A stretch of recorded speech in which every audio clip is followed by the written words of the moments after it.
Shalom to all. Today's daf is Yerushalmi Brachot daf Mem Aleph. We are starting the second to last narrow line with the words tefillin, and in the middle source of daf it's Chav Ches Amud Aleph, the 8th line at the end of the line. And today's daf is sponsored Lili Nishmas Mars Miriam Sar Basib Yaakov Moshe. Her neshama should have an aliyah. Now, the previous Gemara we were talking about how to treat a sefer Torah properly. Now we go on to talk about tefillin. Tefillin, the Gemara says, a person can hang his tefillin from the head of the bed, but he's not allowed to hang them from the foot of the bed. It's not respectful to hang his tefillin where his feet go. And Shmuel says in the name of Rabbi Vo, in the name of Rabbi Lazar, B'Shem Rabbi Chanina, that Rabbi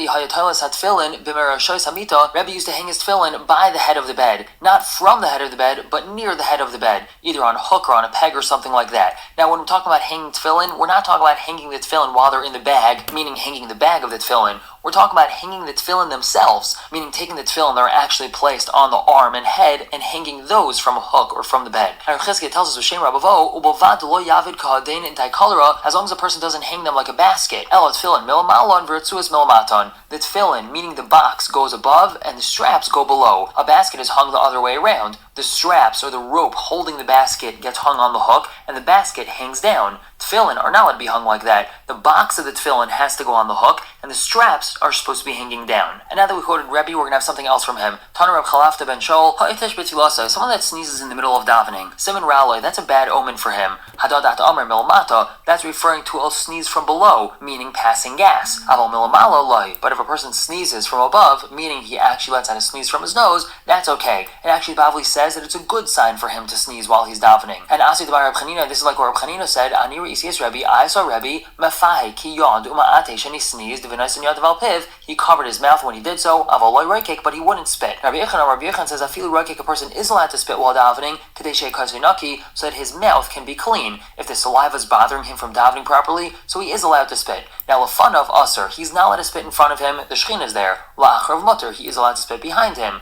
Li'minoi aser, don't spit to the right of him, that's where the shechina is, it's much more chashav. With smiley mutter, he is allowed to spit to the left of him. And adahi dechsev, that's what it says in the pasuk, Yipol mitzidcha elef, and the pasuk continues, Uruvava miminecha. Translation of the pasuk is that 1,000 shall fall to your side, referring to the left side, and Revava is a myriad or 10,000 to your right side. So you see that the right side has more chashivas than the left, so if a person is going to spit while davening, he should not do so to the right side. Now, everyone agrees, that if a person spits casually, the hu aser, that's aser. If a person spits in the middle of davening because he has saliva in his mouth, that's okay. But if he's just spitting casually, just to spit, that's not okay. Now, there are those that have the exact opposite girsa, that call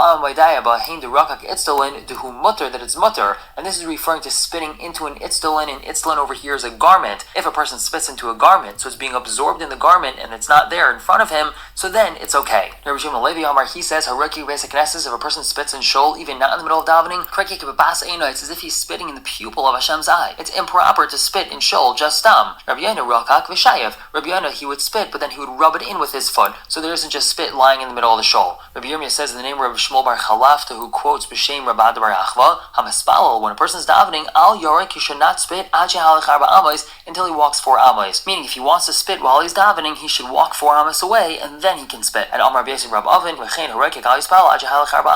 if a person spat, he shouldn't continue davening until he walks 4 amos. And Tani, we have a braysa Hamaspal, one that's davening, Al Yatal Samayim, he should not urinate until he walks 4 amos away, and then he can urinate. Similarly, Hamat Almayim, someone that urinated, Al Yispael, he shouldn't daven in that place until he walks 4 amos away, and then he can daven. Now, Rav Yaakov says,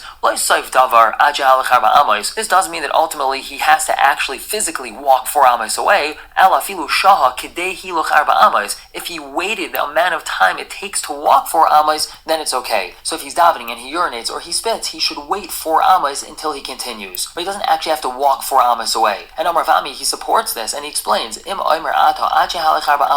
Aser, if you want to say that it's Aser for him to daven until he walks 4 amos away, so I would say maybe somebody else had come and urinated over there, and that means that a person's never going to be able to daven anywhere. If you're going to say no davening when place where a person urinated, so if he urinates over here, he has to walk 4 amos away, well maybe someone had urinated over there in the place where he walked, so he's never going to be able to daven anywhere. So it must be the Iker Pshat is that he has to wait the amount of time it takes to walk 4 amos, and then he continue davening. Now going back to what we were discussing in the previous daf, a person davening when there's tsaya there. Rav Abba tells us b'shem Rav, tsaya achetibash ka'atzem. A person is not allowed to daven by tsaya, by excrement, until it completely has dried out like a bone. Mayim calls man shemat fichin. Water, meaning urine, a person is not allowed to daven near if it's able to make something else wet. But if there isn't enough moisture over here that it's able to make something else wet, then he can daven there. Now, Geniva Amar, Geniva says, Mayim calls man sheshuma nikar. A person is not allowed to daven by urine as long as one can still tell that there's urine here. There's a roisham, there's some sort of mark over here, there's still perhaps a little bit of dampness in the ground,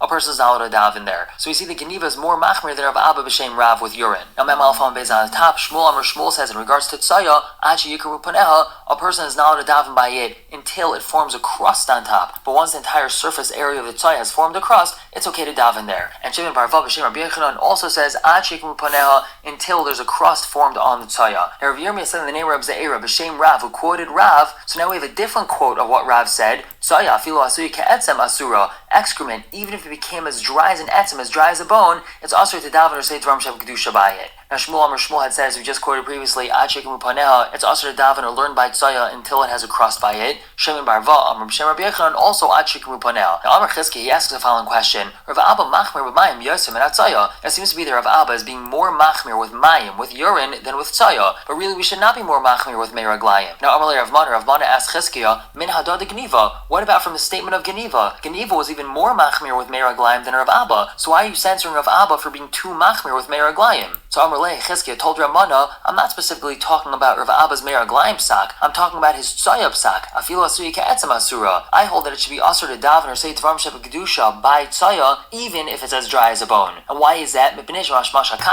Because it still exists, meaning we still have Tzaya in front of us. It might be dry as a bone, but it's still there. Whereas mayim, when we're talking about meiraglayim, once it's absorbed into the ground, we don't have the actual thing itself. There might be a little bit of moisture still here, but we don't have the actual meiraglayim present. So Chizki is basically saying, I have nothing wrong with his sheet of meiraglayim, it's his sheet with Tzaya that's too mekel. We're going to stop here for the day, pick up tomorrow with Halacha Vav. For now, everyone should have a wonderful day.